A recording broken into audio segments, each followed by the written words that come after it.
السلام علیکم ورحمۃ اللہ وبرکاتہ۔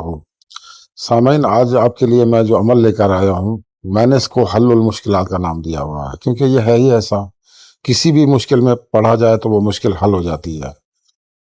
آپ کو جب ہر طرف مایوسی نظر آ رہی ہو، ہر طرف اندھیرا ہی اندھیرا ہو، بچیوں کی شادیاں نہیں ہو رہی یا بچیوں کے جہیز کا بندوبست نہیں ہو رہا، ناحق مقدمے میں پھنسے ہوئے ہیں، کہیں آپ روزگار کے لیے کوشش کر رہے ہیں وہ نہیں مل رہا، یعنی کہ کوئی دنیا جہان کا ایسا کام ہو، کوئی مریض ہے جس کو دوائی نہیں مل رہی، جس کو شفا نہیں ہو رہی، تو اس کو کوئی بھی کر سکتا ہے۔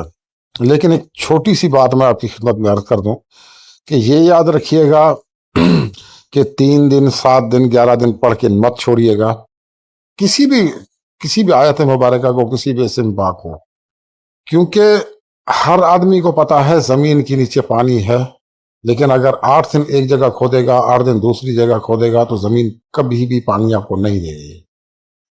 اگر ایک جگہ کھودنا شروع کر دیں گے تو ضرور زمین سے پانی نکلے گا، اور یہ آدمی کی ہمت پر بھی منحصر ہوتا ہے کہ وہ 10 دن میں نکال لیتا ہے، 15 دن میں نکال لیتا ہے۔ اور سب سے بڑی بات یہ ہے کہ سب سے جو پہلی بات ہے وہ یہ ہے کہ حکم اس رب کا چلتا ہے، وہ چاہے تو 1 دن میں کر دے، وہ چاہے تو 3 دن میں کر دے، وہ جب چاہتا ہے، جب مناسب سمجھتا ہے، تب دعا کے اثرات کو ظاہر کر دیتا ہے۔ مجھے امید آپ سمجھ گئے ہوں گے۔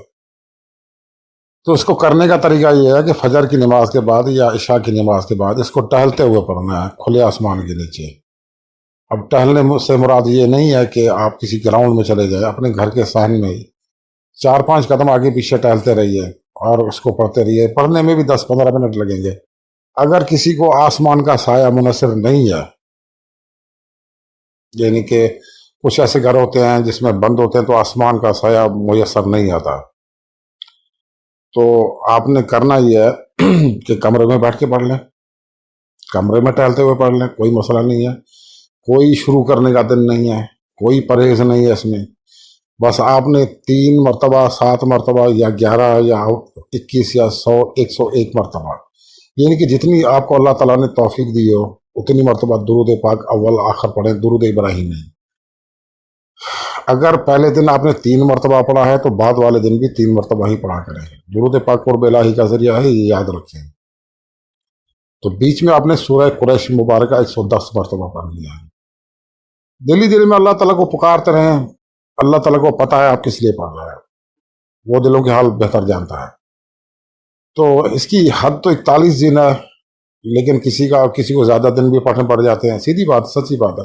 کسی کا دوسرے تیسرے دن ہو جاتا ہے، کسی کو پہلے دن خوشخبری مل جاتی ہے۔ یہ تو رب کی ذات بہتر جانتی ہے کب وہ پورا کرتا ہے، آپ کی دعا کب قبول فرماتا ہے۔ یا یہ بھی ہوتا ہے کہ دعا قبول ہو جاتی ہے، لیکن جب اللہ تعالیٰ مناسب سمجھتا ہے تب اس دعا کے اثرات کو ظاہر کر دیتا ہے۔ ہاں، اس ضمن میں ایک اور بات گزارش کر دوں کہ خواتین کو جب ماہواری آ جاتی ہے تو وہ دن نہ پڑھیں، بعد میں پڑھ لیں، یعنی کہ وہ بیچ کے دن وقفہ کر لیں، بعد والے دن پڑھ لیں، کوئی پابندی نہیں۔